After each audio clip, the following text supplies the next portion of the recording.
Howdy, and welcome to Adrenaline Junkie, the theme park history podcast. I'm your host, Maxwell Mitchell, your very enthusiastic host for tonight. Probably your only host ever for this podcast. Today we're talking about Great Escape, which I personally think is one of the weaker parks in the Six Flags chain, but they have great rides there. When I say great, I just mean the Comet. That's it. They have Steam and Demon. That's not the best ride there. It's just an arrow looper. The other thing they have there is, I think, Flashback, which is a Vekoma boomerang. Who likes those? I mean, if you like the roughness, go ahead. That's perfectly fine with me, but nah. The only other thing they truly got is an Alpine bobsled, which is currently getting replaced this year in trade of a GCI wooden coaster. A small scale one at that. Not a big one, which I think will be good. They need it. They need a better lineup. So today we're specifically talking about the Comet. We're going to dive deep into the history.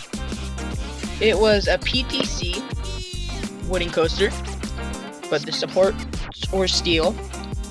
They pulled an RMC on this. The track wasn't steel, but it was wood. But the supports were steel. It's 95 feet tall or 29 meters tall. Top speed 55 miles an hour, which is decent for a coaster.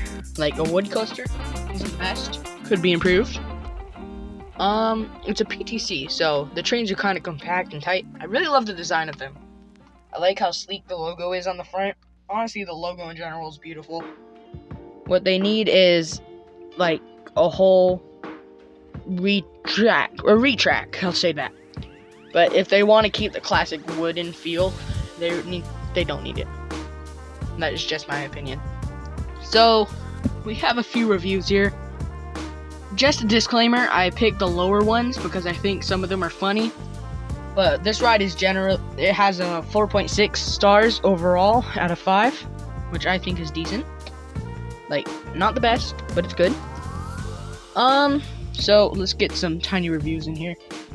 We've got a 1 star. Their seatbelt broke, and they had the ride down for 2 hours straight because their seatbelt broke. Did you bring scissors? Anything sharp on the ride? Who knows? That's their own issue. But it's an old PTC train. It's been around for a couple years now. Not even a couple years, a long time, like 20, 50 years. This ride is currently being preserved by Snickers. A candy wooden coaster. Always gets me. Another one. 1 star, not open. He just complained that it was not open, so he gave it 1 star. He didn't even give it a chance. He just said 1 star. He didn't like it. Another 1 star. The seats are too small. It's an old PTC train. They're really not going to improve it anytime soon. 3-row cars. And a 6-row train. So let's dive into the history of this. There's a long history behind it. The idea of the roller coaster was conceived in 1927. The first portion of the Comet would be named the Cyclone. It was at Crystal Beach Amusement Park in Ridgeway, Ontario, which is in Canada. Trying to get there soon. Even though La Ronde is supposed to be terrible, I really want to go to La Ronde. The Cyclone was hailed as the most intense coaster ever. It was thought to be so extreme that nurses were on station and installed near the exit of the ride. So if anyone came out stumbling with a broken leg, I think they would be fine. It's a coaster. They build it to be safe. But apparently those people up in Canada, they don't like the circumstances up there. I mean, I could understand it. It's very cold up there. Could mess with the wood. Yeah, let's skip that. In 1946, the park experienced a significant drop in attendance, and the Cyclone was dismantled to attract more customers. So basically, let me dumb it down a little. The coaster was dismantled so they could make more money and buy another PTC. Why? You already have a good PTC. You guys are just not being the best about it. they're complaining that it's too rough, too intense. They shouldn't do that. So they hired PTC, and they hired the coaster designer Herbert Schmeck. You heard me right, Schmeck. That's a great last name. Don't deny it. To build a bigger, better, and safer Cyclone. So Crystal Beach, the Crystal Beach comet was introduced in 1984. No, not 1984. Dang it, I switched the 8 and the 4.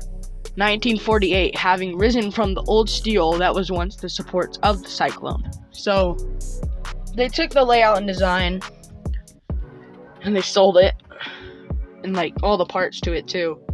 But only 41 years later, the Crystal Beach amusement park would close, and its beloved comet would seem destined for a scrap heap, like destined to be destroyed, I'll say. But the owner of Great Escape, Charles R. Wood, he purchased it for $210,000, which is worth $3,313,000 today, which is a lot. I'll say that much. Yeah, there's that. In a short distance away from Lake George. It took over 3 years for the comet's approval to be complete, and reconstruction began in October of 1993. Rebuilding the comet took about more than 49 tractor trailer loads, and for all building people that really like building, they had more than 1,000 concrete footers and countless hours of sandblasting just to restore the ride. In June of the next year, the comet opened to the public. Instantly, one of the most popular rides there. People, even though there was the new raging river that debuted 6 years earlier, the comet always topped them. Great Escape reports that the comet is still in great condition. Of course, they have to preserve it. ACE, or the American Coaster Enthusiasts,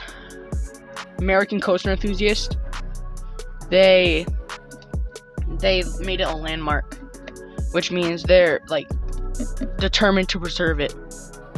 But after they preserved it, not like right now, like the ACE preservation, but when they were putting it back together, somehow, with all the sandblasting of the wood, they made it go 5 miles an hour faster, which is probably a big improvement, seeing how rough it was. If you want to get the roughness over with, you got to get it over with fast, in my opinion. So yeah, that's it pretty much. It's a double out and back layout. Oh, and if you hear me clicking, that's me looking at different slides on my presentation. It's a double out and back layout. Lots of airtime hills. I don't think I already talked about the trains, but if I did, I just have a bad memory. Yeah, it's a decent ride. I think it's a good ride. I dedicate this episode to my dad and my uncle. I think I might have already said that, though. Now I don't know. Yeah, that's it. That's our episode.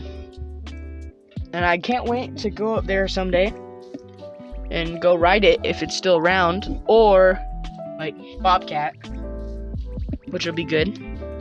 So that's a wrap on today's episode. Hope you enjoyed it. Like and subscribe. I'm thinking about putting this on Spotify too, as well as YouTube. So enjoy. Comment what you think I should do. Get what I said, dear. Comment on what you think I should do next. What ride? I'm personally thinking. I think it's Little Dipper at New England. It's another Six Flags park. It's another wooden coaster. But yeah, that's it. Hope you enjoyed this episode. See you guys next episode. Bye.